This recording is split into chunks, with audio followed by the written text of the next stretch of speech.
बुजुर्गों, नौजवान, बच्चों, नारी शक्ति। वैसे तो मैं कोई वक्ता नहीं और मुझे अचानक ही बोलने का मौका मिला है। मैं तैयार होकर ही नहीं आया था।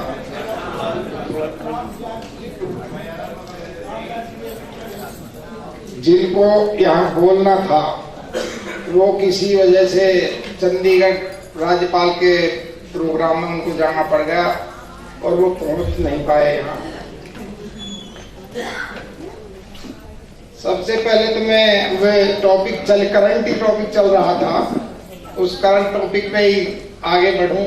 उसका मैं थोड़ा सा मेरे अपने विचार में, मैं ये नहीं कहता मैं गलत बोल रहा हूँ, सही है तो फिर दूसरे ही जानते हैं।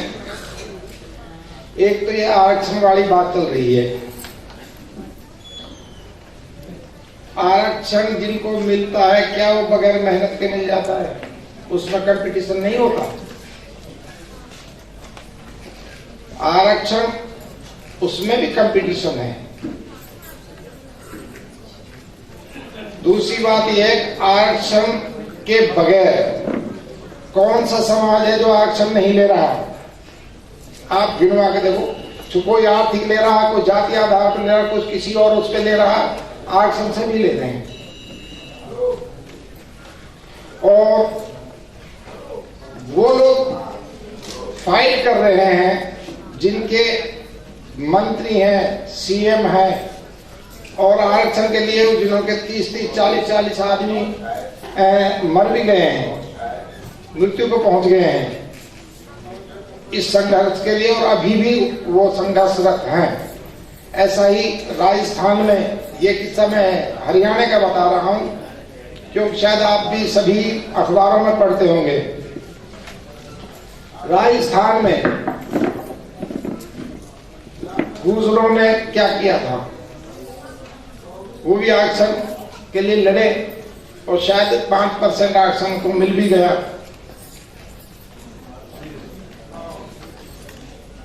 रही बात आरक्षण वाले और बगैर आरक्षण वाले बात, मैं ये बात कह चुका हूं, सभी जातियां ले रही हैं। कोई जनरल है तो आर्थिक आरक्षण ले रहे हैं।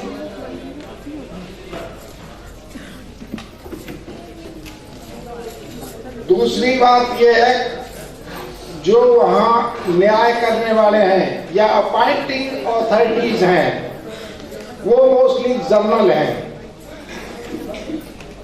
ये सुप्रीम कोर्ट का आदेश है कि जो हाई उसमें चले जाते हैं उनको जनरल में काउंट किया जाए, लेकिन कोई भी तरीका अपनाना पड़े वो लोग रिजर्व कैटेगरी को नीचे ही रखने की कोशिश करते हैं ताकि जनरल की कोई सीट खराब ना हो। ये सुनी ही बात नहीं है, हम देखते हैं क्योंकि जो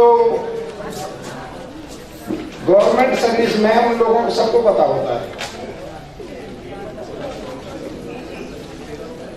तो मैं ये कहूंगा कि आरक्षण, और फिर दूसरी बात एक और है, हमारे पास सारे ही तो टॉपर नहीं होते, मीडियम भी होते हैं और कमजोर भी होते हैं। वो सिलेक्ट होते हैं, दो तरीके हैं उसके, चैक और जैक। हमारे पास ना जैक है और ना चैक। अगर 2-4% पे है भी तो काउंट नहीं होता, 50% से ऊपर हो वो काउंट होते हैं।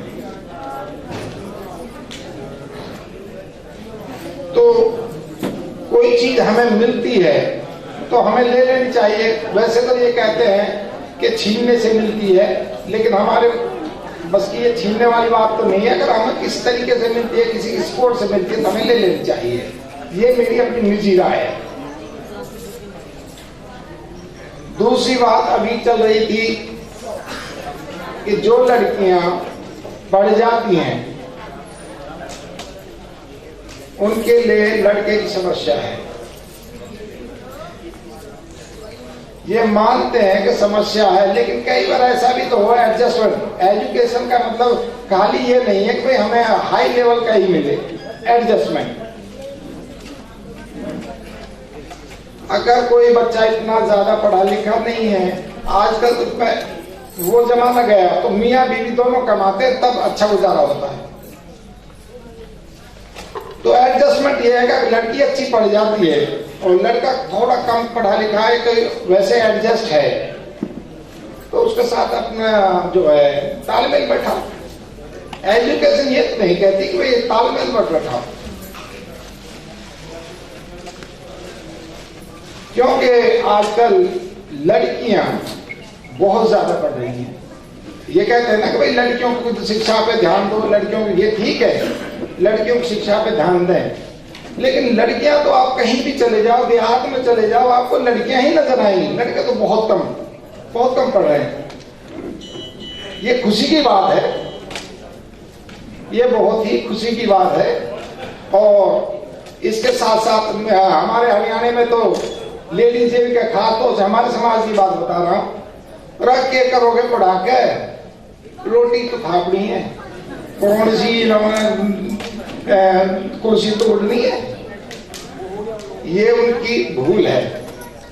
जब हम किसी के काबिल होंगे तो हम उस पोस्ट पे भी जाएंगे।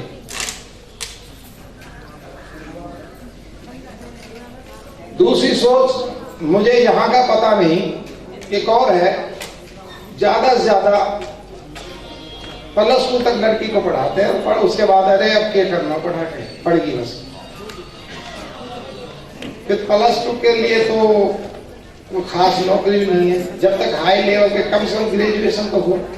अब तो क्या ग्रेजुएशन से और भी आगे चल रहे, तो ग्रेजुएशन तो, और ग्रेजुएट होने के बाद आप किसी भी कंपटीशन में बैठ सकते हैं। ग्रेजुएशन की ऐसी लाइन है कि आप किसी भी उसमें आप क्यों सोचती हो भाई मैं तो MBA कर ली या इंजीनियरिंग कर ली, वो लड़के लड़की दोनों के लिए है कि कुछ ना करें हम भाई, और 2-3 साल और तैयारी करो, कोचिंग लो या जो भी जैसा भी कर सकते हो आप। सिविल सर्विसेज की, चाहे वो स्टेट की हो चाहे सेंटर की हो, उसकी कोशिश करो। और जब आप उसकी तैयारी करेंगे तो छोटी मोटी गवर्नमेंट जॉब तो मिली जाती है। क्या ये कहते हैं जब गवर्नमेंट जॉब की जरूरत नहीं रहती, अब तो और बहुत स्कोप खुल गए, ये तो ठीक है खुल गए, लेकिन उनमें बड़ा बुगाड़ आ गया है कि आज मिल रही है कल छूट रही है, परसों मिल रही है और अगले दिन छूट रही है, बहुत बुरा हाल है। गवर्नमेंट नौकरी को इसीलिए कहते हैं चपरासी की नौकरी बढ़िया होती है कि अगर कोई परेशानी आ जाए, ईश्वर ना करे, कोई एक्सीडेंट हो जाए, कोई और हो जाए और अपंग सा हो जाता है, तो वो निभा लेते हैं गवर्नमेंट जॉब में। मेरे पास एक लड़का था, वो रेलवे एक्सीडेंट में यूं समझ लो एक्सपायरी हो गया था और डेड बॉडी जो है उसमें लगा दिया। रोहतक की बात है। उसके गांव की एक स्टाफ नर्स थी, वो आई कि वो लड़का कहाँ है कि जो एक्सपायर हो गए वहां आया। वो वहां 1-2 को लेकर के गई, काफी देर देखती रही, आधा घंटा हुआ, पौना घंटा हो गया। एक बार उसकी हल्की सी जो है हरकत हुई और उसने उसको निकलवाया और कहने लगे इसको वो इंजेक्शन लगाओ जो बड़े आदमियों को लगता है, जिससे जो मरे हुए को कहते हैं ना, मरे हुए बोल जाता है, वो इंजेक्शन लगा। आज वो लड़का सर्विस कर रहा है। 1 साल तक वो स्कूल नहीं आया, उसके घर बैठे हाजिरी लगवाई और आज वो सर्विस कर रहा है। लड़कियां अपने आप को हीन ना समझें। ये ठीक है कि लड़कियों की समस्याएं हैं, कहीं फ्रंट से जाते हैं कि कुछ, लेकिन अब छोटी मोटी बातों की अगर हम परवाह करेंगे तो आगे नहीं बढ़े। हाथी चला जा रहा है, कुत्ते भौंक रहे हैं, तो हाथी चाल तो नहीं होती, उसको चलता रहता है। तो अभी मैं उनके बारे में बता रहा कि एडजस्टमेंट, भाई अगर ज्यादा पढ़ा नहीं है तो कुछ कम लगा लो। ये मत सोचो कि मैं ज्यादा पढ़ गई, वहां तालमेल नहीं होगा। जो जिसके बहाना ये आ गया कि मैं तो बहुत ज्यादा पढ़ी लिखी हूं, वो घर बसेगा नहीं।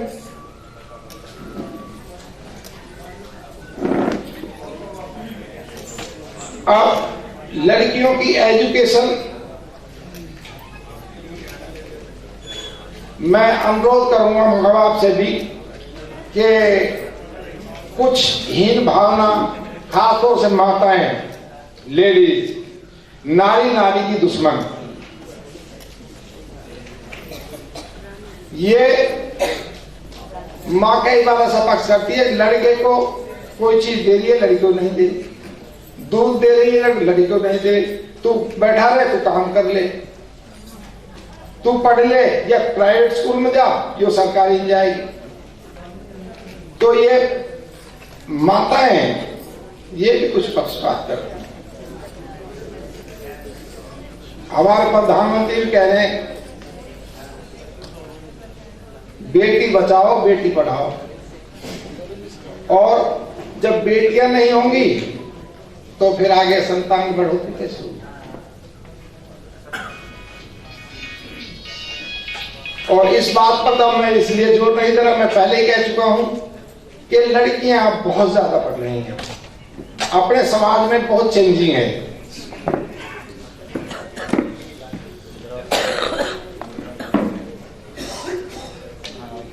इस चेंजिंग को बनाए रखो और मेहनत करो। भाई लड़का नहीं पढ़ता, हमारी लड़कियां पढ़े। मैं पहले कह दूंगा अच्छी पोस्टों के लिए तैयारी करो।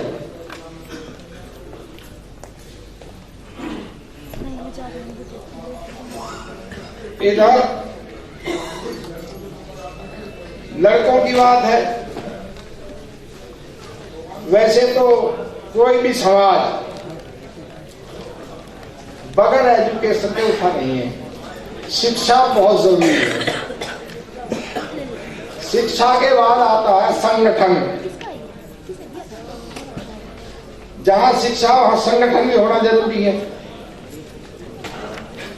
जब शिक्षा भी होगी, संगठन भी होगा, फिर हमें किसी अपने पक्ष के लिए, किसी भी उसके लिए, उद्देश्य की पूर्ति के लिए हमें संघर्ष करना पड़ेगा। हमारा संगठन होगा तो उतना ही हमारा संघर्ष मजबूत होगा। हम अपनी मांग सरकार से या किसी और से मनवा सकते हैं। अभी एक विशेष जाति हरियाणा में संघर्षरत है, और वो ये देख लो, हाई कोर्ट क्या सुप्रीम कोर्ट के आदेश को भी मानने को तैयार नहीं। वो सब उन्होंने खाप पंचायत बना रखी, वो जायज क्या नाजायज काम को करवाने के तत्पर रहते हैं। मतलब संघर्ष तभी होगा हम जब हमारे अंदर एजुकेशन होगी और संगठित होंगे।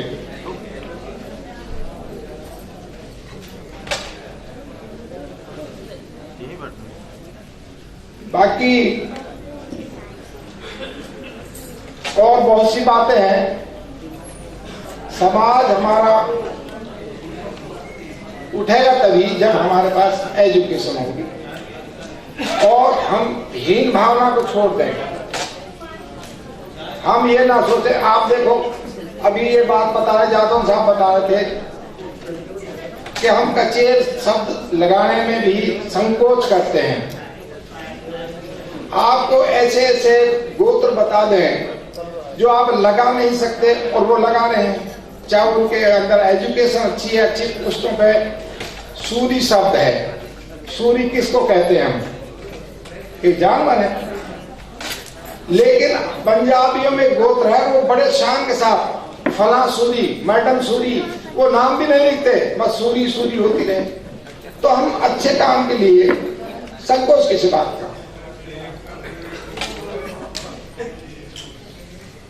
हमें जो अच्छे बात उसके लिए संकोच नहीं करना चाहिए। और कोई भी चीज है बार बार आप अभ्यास करोगे, रूटीन में लाओगे, तो वो सब जो है वो सबके जहन में आ जाएगा।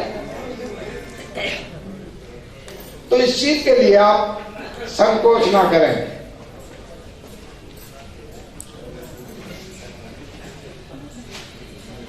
अभी हमारे जादव साहब इतिहास के बारे में बता रहे थे, तो थोड़ा सा एक आध शब्द मैं भी उसमें आगे बढ़ाता हूं। गहलोत वंश की बात जो चल रही थी, जो सबसे सम्मानजनक शब्द जोहर, इस गोद में 3 जोहर हुए हैं।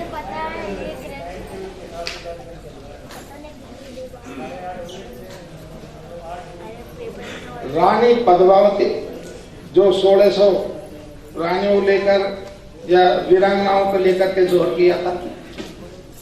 एक राणा सांगा की पत्नी कर्णावती भी कहते हैं, करामती भी कहते हैं, जिसने आपने सुना भी होगा हुमायूं राखी मतलब भेजी थी, हेल्प करने के लिए मदद मांगी थी, उसने जोहर किया था। और तीसरे का मुझे नाम याद नहीं है। तो 3 जोहर हुए हैं।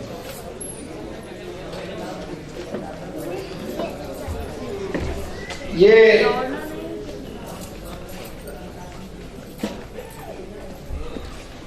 खानदान राणाओं का राणा, सभी राजपूत राजाओं के सिरमौर, सभी की तरफ से इन्होंने युद्ध किया हिंदू धर्म की रक्षा के लिए। इन्होंने किया है। राणा सांगा सभी राजपूतों की तरफ से लड़े थे, उनकी सभी उन्होंने हेल्प की थी। और अंतिम वो ये तो लास्ट तक चलता रहा। राजा राज सिंह जैसे महाराणा प्रताप ने